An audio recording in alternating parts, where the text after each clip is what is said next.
Hello guys, welcome to bio to all classes. आज का हमारा टॉपिक है जिंजीवाइटिस। जिंजीवाइटिस क्या है? इन्फ्लामेशन ऑफ माउथ का थर्ड टाइप्स है। Okay, gingivitis. आज हम देखेंगे कि जिंजीवाइटिस में होती क्या है, ये कौन सी डिजीज होती है माउथ की, और इसमें क्या क्या होते हैं, इसके टाइप्स क्या हैं, इसके कॉजेज क्या हैं, इसको डायग्नोज कैसे कर सकते हैं, इसके साइन और सिम्टम्स क्या क्या होते हैं। ठीक, ये सारी चीजें हम इसमें देखेंगे। So now start. What is gingivitis? Gingivitis मैंने पहले ही बता दिया है। So again, gingivitis is a condition in which the gum और जिंजीवा बिकम इन्फ्लेम्ड। जिंजीवाइटिस एक ऐसी कंडीशन होती है जिसमें हमारा जो गम्स होता है, ओके, जो जिंजीवा होती है, जो हमारी मसूड़े होती हैं, वो क्या हो जाती है? इन्फ्लेम्ड हो जाता है, मीन्स उसमें इन्फेक्शन हो जाता है। ओके, आगे, it's usually happens when a film of plaque और bacteria form on the teeth. ये कब होता है?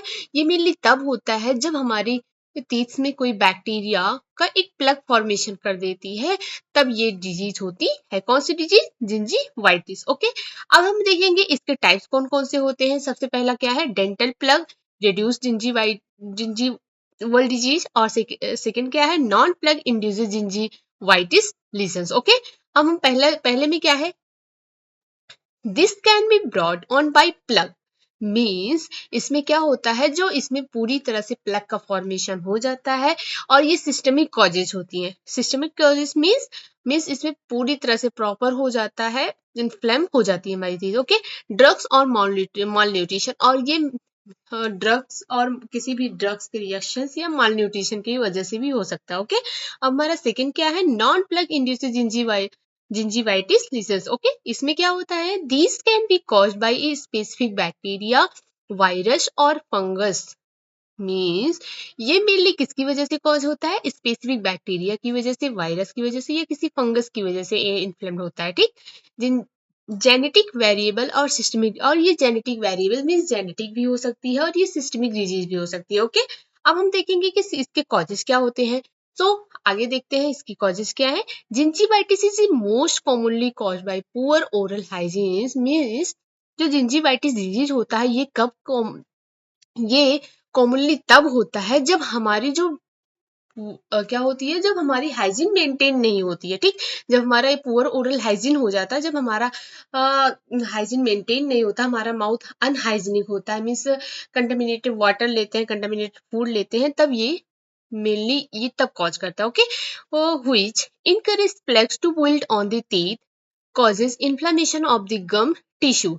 जब हमारे टीथ के ऊपर की कोई प्लग फॉर्मेशन हो जाता है, कोई प्लग बिल्डअप हो जाता है, तो हमारे टीथ में या गम्स के टिश्यू में ये इन्फ्लामेशन हो जाता है। ठीक, plugs can cause gingivitis in the following veg. जो प्लग्स होता है वो कॉज करता है जिंजीवाइटिस डिजीज को फॉलोइंग वे में। मीन्स पहला क्या है? Plug form on teeth. Plug का फॉर्मेशन होना किस पर? टीथ पर। ठीक, plugs turns into tartar. Plugs एक टार्टर के रूप में हो जाना। ठीक, जिंजीवा बिकम इन्फ्लेक्ट जिंजीवाइटिस। जो जिंजीवा क्या होता है? जिंजीवाइटिस क्या हो जाता है? हमारा इन्फ्लेम हो जाता है। ओके, आगे क्या है हमारा? साइन और सिम्टम्स। इसके साइन और सिम्टम्स क्या होते हैं? ब्राइट रेड और पर्पल गम्स। जो हमारे जब ये हमें कॉज कर जाता है, क्या ये बैक्टीरिया, वायरस या कोई भी होता है जो हमारे गम्स में कोई इन्फ्लामेशन कर देता है, जब हमें जिंजेवाइटिस डिजीज हो जाती है, तो हमें क्या क्या यहाँ पे साइन सिम्टम्स दिखाई देते हैं। ओके, क्या क्या हो सकते हैं? ब्राइट रेड और पर्पल गम्स हो सकते हैं, मतलब रेड कलर के और पर्पल कलर के गम्स हो सकते हैं, और जो स्वेल हो जाएंगे। ठीक, और क्या होगा? टेंडर गम्स दैट में B painful of the touch. Tender gums हो गए जो क्या होगा? छूने पे बहुत ही ज्यादा पेनफुल होंगे। ठीक, और आगे क्या है? Bleeding from the gums when brushing on flossing. और क्या होगा? जब हम ब्रश करेंगे या फ्लॉसिंग करेंगे, तो क्या होगा? हमारे गम से ब्लीडिंग होगा। ठीक, ब्लड निकलेगा। ओके, हेलिटोसिस और बैड ब्रीथ, और हमारी जो सांसें लेंगे वो बहुत ही बुरी वाली होगी, गंदी वाली होगी। ठीक, और इन्फ्लामेशन और swellings, और हमारे गम्स में स्वेलिंग आ जाएगी और इन्फ्लामेशन हो जाएगा। ठीक, रिसेंडिंग रिसेंडिंग गम्स, उसके बाद सॉफ्ट गम्स। और क्या होगा? हमारे जो गम्स होंगे, मसूड़े होंगे, वो क्या हो जाएंगे? बहुत ही ज्यादा सॉफ्ट हो जाएंगे। ठीक, बहुत ही ज्यादा मुलायम हो जाएंगे। ठीक, अब आगे देखेंगे इसको हम डायग्नोज कैसे कर सकते हैं, इस डिजीज से कैसे हम diagnose. A small ruler will be use to check out the gum during a dental exam. हम इसमें क्या करते हैं? जो टीथ टीथ का एग्जामिनेशन करते हैं, जो जिसमें हम क्या करते हैं, गम्स को एग्जामिन करवाते हैं, मतलब किसी रूलर का उपयोग करके हम एक डेंटल एग्जामिन करते हैं, ठीक, हम अपने डेंटल को चेक करते रहते हैं, ठीक। This checking is use to determine whether or not there in inflammation, और ये चेक करने के बाद ये समझ में आ जाता है, ये निर्धारित हो जाता है कि इसमें सूजन है कि नहीं है, मीन्स जो हमारे गम्स हैं उसमें सूजन है कि नहीं है, ये चेक करने के, डेंटल एग्जाम करने के बाद हमें पता चल जाता है, ओके।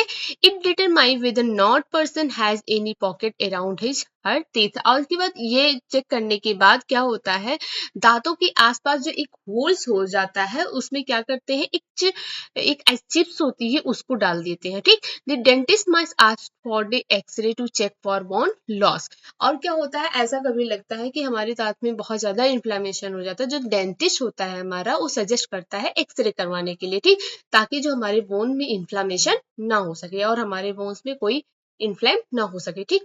अब इसको हम मैनेजमेंट कैसे कर सकते हैं, डॉक्टर क्या क्या सजेस्ट करते हैं हमें, हमको क्या करता है, सबसे पहले to treat gingivitis the patient should maintain proper oral hygiene, सबसे पहले क्या होना चाहिए, जो पेशेंट का होता है वो प्रॉपर ओरल हाइजीन होनी चाहिए, ठीक, पुअर हाइजीन नहीं होनी चाहिए, ओरल हाइजीन होनी चाहिए, ओके। आगे क्या है, और इसमें हम सबसे ज्यादा मेन करता है क्लीनिंग ऑफ टीथ, सबसे ज्यादा मेन क्या होता है इसका, cleaning of teeth, cleaning of, there are numerous method of deep cleaning of the teeth that do not require surgery, जब हम अपने टीथ को प्रॉपर उसको हम क्लीन करेंगे, डीप तरीके से टीथ को हम क्लीन करेंगे तो हमें किसी भी सर्जरी की रिक्वायर्ड नहीं होती है, टू अवॉइड गम डिस्कम्फर्ट, और हमारे गम्स में कोई भी डिस्कम्फर्ट नहीं फील होता है, कोई इन्फेक्शन नहीं होता है, they are elements plugs and tartar, और क्या होता है, हमें किसी भी प्लग्स और टार्टर की वजह से कोई डिस्कम्फर्ट नहीं फील होता, ठीक। अब क्या होती है, एक प्रोसेस होती है यहाँ पे स्केलिंग, स्केलिंग में क्या होती है, tartar should be remove from above the below of gums line फ्यूजिक टीथ, स्केलिंग इसमें क्या होता है, इसमें हम स्केलिंग करते हैं और टार्टर, मतलब दांतों की स्केलिंग करते हैं, और स्केलिंग टार्टर मसूड़ों की रेखा के ऊपर नीचे से हटाया जाता है, मतलब जो हमारी मसूड़े में होती है, स्केलिंग की प्रोसेस से जो मसूड़े में जाके कुछ इन्फेक्टेड चीजें या कुछ गंदगी जम जाती है तो उसको क्या कहते हैं, क्लीन करते हैं, ठीक। उसके बाद रूट प्लानिंग क्या करते हैं, रूट प्लानिंग मीन्स क्या होता है, मतलब जड़ नियोजन, जड़ को फिर से कैसे उसको सही करें, ठीक।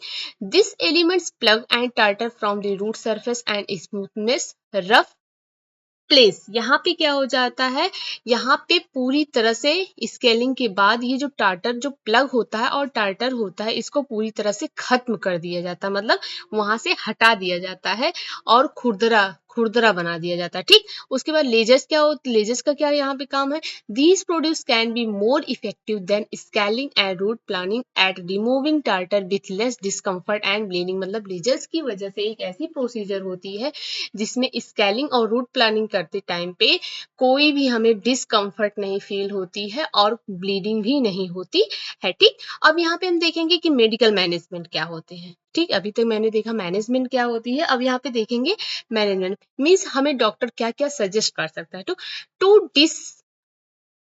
Disinfect the mouth, to disinfect मतलब हमारे माउथ को डिसइंफेक्ट करने के लिए, मतलब मीन्स इसमें कोई बैक्टीरिया और वायरस ना हो, इसके लिए डॉक्टर क्या suggest, the doctor should be prescribe antiseptic mouthwash containing chlorhexidine, एक डॉक्टर सजेस्ट करता है, हमें प्रिस्क्राइब करता है, एंटीसेप्टिक माउथ वॉश प्रिस्क्राइब करता है जिसमें क्या होता है, क्लोरोहेक्सिडीन होती है, ठीक। After root planing, root planing के बाद क्या करता है, एक times release antiseptic chips containing chlorhexidine should be put into pockets, ठीक। जब हमारी क्या करते हैं, हमारे गम्स या टिश्यू में वो क्लीनिंग करते हैं तो एक एंटीसेप्टिक चिप्स देते हैं जिसमें क्लोरोहेक्सिडीन होती है जो हमें बहुत ही ज्यादा रिलीफ देती है, ठीक। After scaling and planing, scaling और प्लानिंग के बाद antibiotic microphages produce with minocycline should be placed into pocket, यहाँ पे इसका क्या मतलब होता है, एक माइक्रोस्फीयर मतलब एक एंटीबायोटिक माइक्रोस्फीयर होता है जिसको लेकर हम क्या करते हैं अपने टीथ पर अप्लाई करते हैं, ठीक। Oral antibiotic should be use to treat gum inflammation that persist. एक ओरल एंटीसेप्टिक क्या करते हैं, यूज करते हैं अपने गम को इन्फ्लेम करने के लिए, जो परसिस्ट करता है, कौन, एक डेंटिस्ट, ठीक। अब हमारा क्या होता है सर्जिकल मैनेजमेंट में, बहुत ज्यादा डीप नहीं जाऊंगी, तो यहाँ पे सर्जिकल मैनेजमेंट क्या फ्लैप सर्जरी भी करवा सकते हैं and bones and tissue grafting भी करवा सकते हैं और बोन सर्जरी भी, यहाँ से ये सारी चीजें हम करवा सकते हैं, ठीक। अब thanks for watching this video, please हमारे वीडियो को सब्सक्राइब एंड लाइक जरूर करिए। आगे का वीडियो यहाँ पे हमने बनाया था जिंजीवाइटिस, जो थर्ड टाइप का होता है, क्या, इन्फ्लामेशन ऑफ माउथ की डिजीज का थर्ड टाइप्स है। आगे हम इसी वीडियो के साथ आगे मिलेंगे फोर्थ टाइप के, कौन सी डिजीज होती है, ठीक। Thank you so much guys.